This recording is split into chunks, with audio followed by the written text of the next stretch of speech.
Hello and welcome to the 7 p.m. news on NTA International. I am Habiba Oladipo. We begin with a look at the headlines. Senate investigates alleged inconsistent application of electoral laws by Independent National Electoral Commission in 2019 general elections. India makes commitment to support Nigeria to eradicate remnants of Boko Haram terrorist group from northeast Nigeria.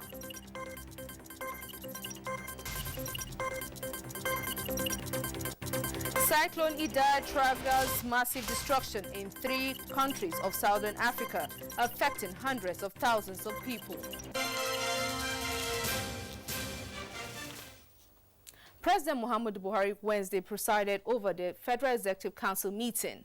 The meeting was the first after the presidential and National Assembly elections on the 23rd of February and the governorship and state houses of assembly elections of the 9th of March 2019. In attendance were the Vice President Yemi Oshibajo, Secretary to the Government of the Federation Boss Mustafa, Chief of Staff to the President Abba Kyari, Head of Service of the Federation Winifred Oita, the National Security Advisor Babangana Mungunu. Judicial officers, especially justices handling election petitions, are charged to be upright in dispensing justice by upholding the rule of law. President Court of Appeal Justice Zainab Bukala-Chua gave the charge at the induction course underway in Abuja for judicial officers who will be involved in the administration of justice on election matters. Omenka Amarachuku reports. Seated here are the justices of the appeal court, preparing for the upcoming challenge ahead. By the end of this week, they will be in their various states of posting to adjudicate over election petitions arising from the 2019 general elections and the appeals that will follow suit by the aggrieved parties. Each and every one of you would be closely monitored by my office, and I will not hesitate to descend on any judge who is found wanting in the discharge of his or her duties. By the end of this induction training, you'll all be abreast with what is expected of you, and I'm sure by the time you resume your duty post, you'll be ready to carry out the task assiduously. The induction course is for judicial officers to cross-fertilize ideas on ways of adjudicating on matters arising from pre-election as well as post-election activities. In Abuja, Omenka Marchuku, NTA News. And staying with the judiciary, a federal high court sitting in Abuja has adjourned to Thursday, 21st March 2019, the case seeking to stop the Independent National Electoral Commission from collating the governorship results in Bauchi State. The presiding Justice Inyang Eko, gave the order on Wednesday in Abuja. Olabode Arewa reports. The matter, which borders on lack of fair hearing, was filed by the All Progressives Congress and the incumbent Bauchi State Governor Muhammad Abubakar, who is the party's candidate in the March 9 governorship poll. His counsel, Ahmed Raji, Senior Advocate of Nigeria, confirmed receipt of INEC's counter-affidavit challenging the court's jurisdiction to hear the matter. He prayed for a short adjournment to respond to INEC's preliminary objections. The court, while adjourning the case to Thursday, expressed his readiness to give accelerated hearing to the matter. Governor Abubakar and the All Progressives Congress want INEC to revert to his earlier decision that it would hold supplementary elections on 23rd of March 2019 in Tafawa Balewa local government area of Bauchi State. From the Federal High Court in Abuja, Olabode Arewa, NTA News. And the National Assembly Senate is to investigate alleged inconsistent application of electoral laws by the Independent National Electoral Commission in the 2019 general elections. National Assembly correspondent Ignatius Nkwo tells us more.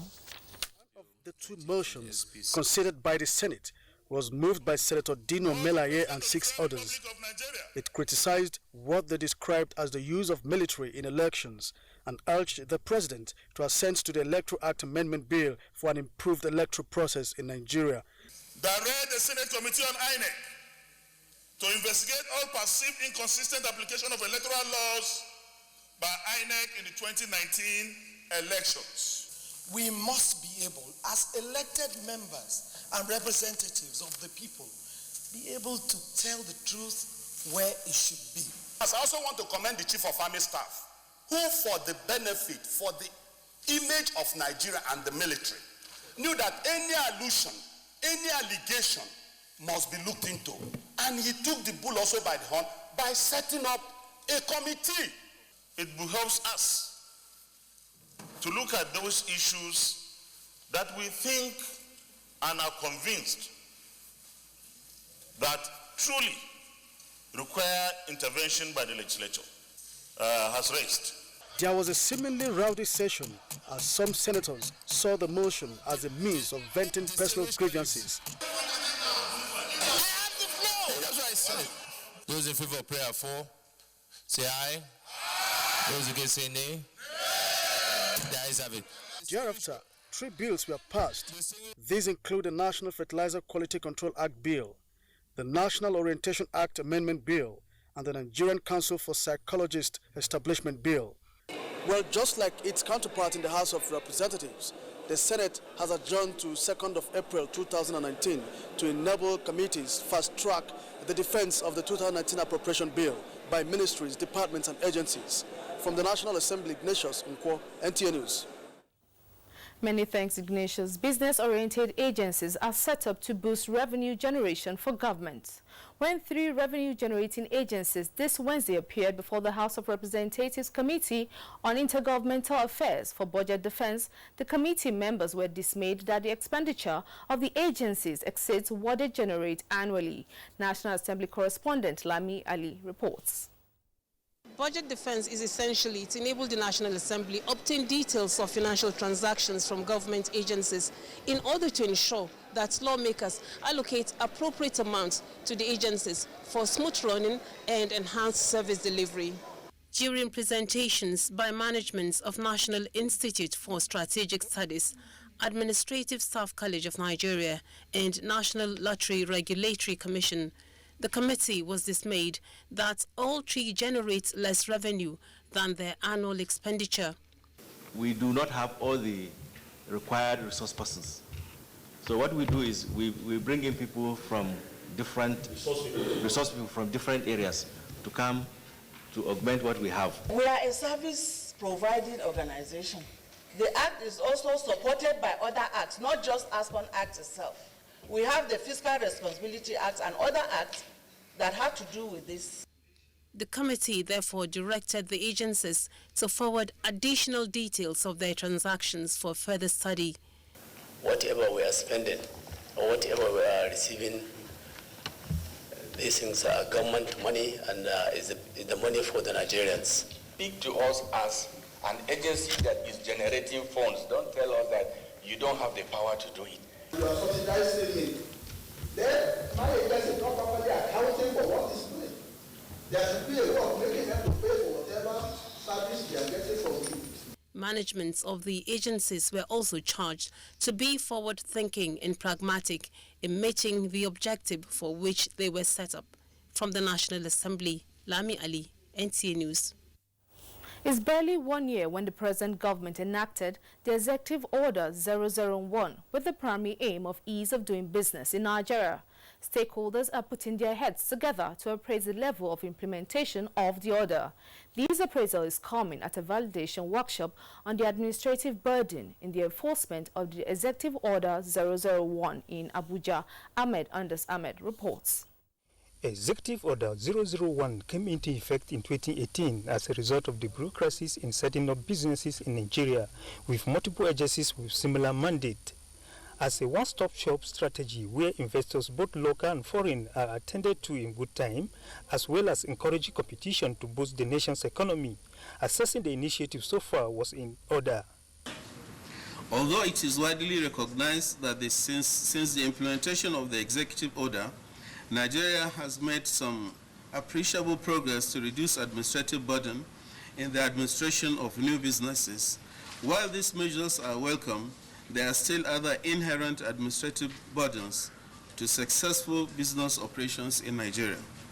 For the various interest groups, there is room for improvement and greater synergy by all agencies involved in ease of doing business. You know, a lot of obstacles and hindrances that people experience when they come to Nigeria. They are now feeling that things are working now. Ahmed Ondas Ahmed, NTA News. And for developments from the world of business, Rachel Shoaibu is standing by. Welcome to Business News. The Nigerian National Petroleum Corporation is considering extending the ongoing Ajokuta-Kaduna-Kano gas pipeline system across the Sahara to Algeria in North Africa. NNPC Group Managing Director Mekanti Baru disclosed this while receiving an award from the Petroleum Association of Nigeria in Abuja. Baru said the extension of the gas pipeline was in furtherance of the corporation's African integration drive. He further states that the federal government is working to also extend the West African gas pipeline in Morocco. Meanwhile, statistics from the National Pension Commission puts at 205.16 billion naira the total pension contributions remitted to the retirement savings account for employees of the federal government treasury-funded agencies from April 2017 to January 2019. The figure is contained in a document sent by the acting chairman of PENCOM, Aisha Dahir Umar, to an ad hoc committee of the House of Representatives set up to investigate the activities of the commission. Now, a quick check at trading figures on the equities market.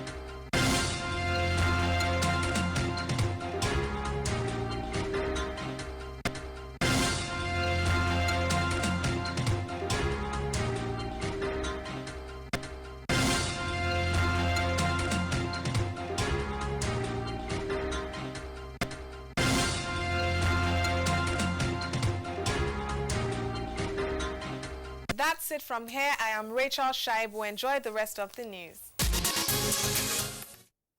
And to security matters, the Chief of Air Staff Quarterly Conference has commenced in Abuja with a view to consolidating on successes achieved in securing the territorial integrity of Nigeria. Naja'atu Tijani reports. This is a high-powered conference attended by senior air officers. In his opening remarks, the Chief of the Air Staff talked about the restructuring that the Nigerian Air Force has undergone in the last 3.5 years. This conference will consolidate on those achievements while implementing policies and plans that will take the Nigerian Air Force to greater heights in line with international best practices. The Chief of the Air Staff also hinted at the acquisition of new logistics, including gunships. We are expecting the Augusta 109 power helicopter gunship from Italy, and the President and Commander-in-Chief will be invited to induct the gunship in a ceremony. The acquisition will boost ongoing counter-terrorism operations in the northwest and northeast, as well as upgrade the Nigerian Air Force fleet in line with global best practices. Also on the agenda at the two-day conference are security briefs and projections for the next quarter.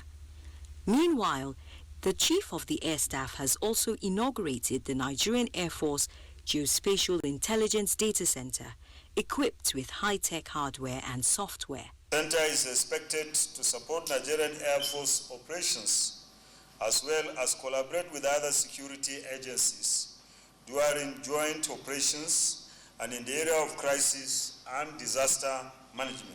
Providing support to the initiative with their expertise were the Chief of Defense Staff, General Abayomi Olonishakin, the Comptroller General of the Nigeria Customs Service, and other dignitaries. The center will deploy satellites and other space technologies for greater efficiency. Naja'atu Tijani, NTA News. Meanwhile, the Indian High Commissioner to Nigeria, Abhay Tukur, has reiterated the commitment of his country to support Nigeria in the quest to eradicate the remnants of Boko Haram terrorist group from northeast Nigeria. The High Commissioner gave the commitment while on a working visit to the office of the Chief of Army Staff, Lieutenant General Tukur Buratai. Defense correspondent Ismail Musa has the details. India, with a population of 1.3 billion, was instrumental in the establishment of the Nigerian Defense Academy in 1964. While India fought terrorism for over 3 decades, the Nigerian military technically degraded the Boko Haram terrorist group within 9 years. This visit provides an avenue for further collaboration in the quest to eradicate terrorism, a common global threat. We have built upon our collaboration with Nigeria in the past, which was essentially along the lines of trainings. I'm very happy to note that we have hopefully managed to infuse some new thinking in terms of upscaling our cooperation to newer areas and at a larger, in a larger format. We will continue to look for avenues to which we will utilize your wealth of experience and your defense industrial complex that has developed to very high standards. I know your capabilities in handling technical support to us in the T-55 and the T-72 tanks. Similarly, the newly appointed head of the United States Army Africa, Major General Roger Cloutier, was also at the Army headquarters Abuja, where he promised close collaboration with Nigeria. From the Nigerian Army headquarters in Abuja, Ismail Musa, NTA News. Many thanks, Ismail. And this is the news on NTA International. Time for a break now. The news continues shortly.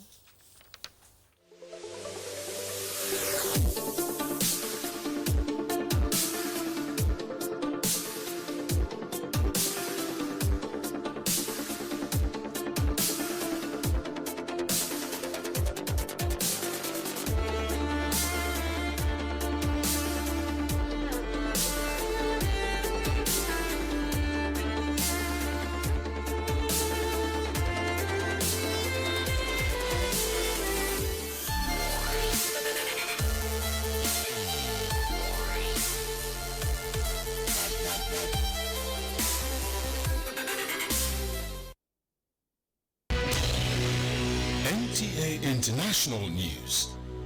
Africa as it is. Welcome back. Wife of the President, Aisha Muhammadu Buhari, who is also the Global Tuberculosis Ambassador, has called on Nigerians to avail themselves for the diagnosis and treatment of tuberculosis to end the deadly disease across the globe. Mrs. Buhari made the call during an outreach of TB program in Kubi village in Paduma district of Abuja Municipal Area Council. This is coming preparatory to the 2019 World Tuberculosis Day, which will be observed on the 24th of March 2019. Participant at a sensitization meeting organized by the Federal Competition and Consumer Protection Commission are advocating adequate funding for malnutrition centers in the country. Joy Uzo reports that this is coming after several attempts to find solutions to deficiencies in basic micronutrients in staple foods. Seated here are nutritional focal persons from various health organizations in the country. Their concern is that malnutrition still remains one of the major public health challenges, and so they are putting heads together to prefer solutions. Major risk factors such as suboptimal breastfeeding and micronutrient deficiencies in foods causing adverse effects on the younger generation topped discussions. The other thing consumers need to know is to interrogate the storage and distribution process. So for instance, if they find out that they are buying food from retailers who keep the bags of food under the sun all day long for several days, then they know that the fortification there may be not so credible anymore. And so that's what consumers need to know, where to buy, what they're eating, and exactly what to buy. And in addition, we have a consumer education department in the Consumer Protection Council, which is now the Federal Competition and Consumer Protection Commission. And one of the roles of the Consumer Education Department is this types of awareness campaign. However, most of these food vendors and the rest of them, they displace the food properly. But now, if you get to their places, you discover that they normally cover it. Because we are there, we enlighten them, we educate them, we tell them the importance and why they should do it that way. These experts are advocating more attention to be paid to rural areas where cases of malnutrition are rampant. Consequently, they want adequate release of funds to tackle the menace and improve the standard of women and children in such communities. My expectation is to see people eat well, to see the communities we visited eat well and do well with the hygiene. So the general consensus is a multi-sectoral approach to address the issues. In Abuja, I'm Joy Uzo, NTA News. The position of women throughout history serves as a proof for the continuous need for their advancement. To achieve this goal, the Aspire Women Forum were at the Nigerian Television Authority to seek the cooperation of the organization in creating awareness in Nigeria and the global community to offer opportunity for women to aspire and contribute to the development of the society. Basi Itaikwan reports that the group also made known their intention to change the narrative and encourage women not to only believe in their dreams, but also back their dreams with actions. Despite many advocacy, women still suffer gender discrimination in several aspects of human life. This narrative, Women Aspire Forum, seeks to change with the creation of a platform for women participation through the exposure to opinions, ideas and experiences to enable them realize their potentials. Realizing the NTA's role in supporting women's aspiration and prospects, the group is seeking the cooperation of the organization to create more visibility for women advancement. We want to encourage them and inspire them and motivate them, activate them, galvanize them to action, to explain to them that the mind is something that also should be blooming and growing day by day. Director General of the NTA, represented by the Executive Director of Finance, who assured them of NTA's support, said NTA will continue to serve as a means of promoting and impacting knowledge through informative and educative programs in the country and beyond. We'll be able to partner with you about the need for women to, dream and go for those dreams of theirs, so that it's like telling them the sky is just the beginning and not the end. Forum also intimated the management of their project, Dream, Believe, Do and Achieve, with focus on secondary school girls. Basi Taikba, NTA News. Promoting better management of migration and sustainable integration of migrants is in focus at a workshop on the implementation of the National Migration Policy. Correspondent Obiageli Ugoke reports that the technical working group is drawn from both government and non-government organizations across Nigeria. I want to go back home, please. I want to go. African migrants are facing series of persecution, servitude and agony in foreign land in the search for greener pastures. Participating institutions on the review of the National Migration Policy are concerned about the plight of Nigerians outside the shores of the country. One of the main objectives of IOM is how to promote safe and orderly migration globally, trying to see how best we can prioritize actions as it relates to migration in the country. The Nigerian government is working with international organizations for migration to implement the policy action plan in a bid to tackle human rights abuse of migrants in foreign countries. The issue of migrant protection is what the whole world is grappling with right now. Nigeria is one of the first countries in West Africa or in Africa sub-region to develop a national migration policy. Since the government taking the bold step to first of all situate migration issues to one agency for coordination, the issues of migration in Nigeria has taken a shape, and we are already meeting with the international best standard. Migrants who leave their countries in search of greener pastures are currently not adequately protected by international law. The technical working group gathered here is trying to work towards identifying a project that will tackle this challenge and other gory tales of migrants in Enugu. Obiageli Ugoke, NTA News. And for stories from other parts of the globe, Ado Adamu Anso is our guide. Hello and glad to have you join us on this segment of the news. The United Nations says Cyclone Idai has triggered a massive disaster in southern Africa, affecting hundreds of thousands, if not millions of people.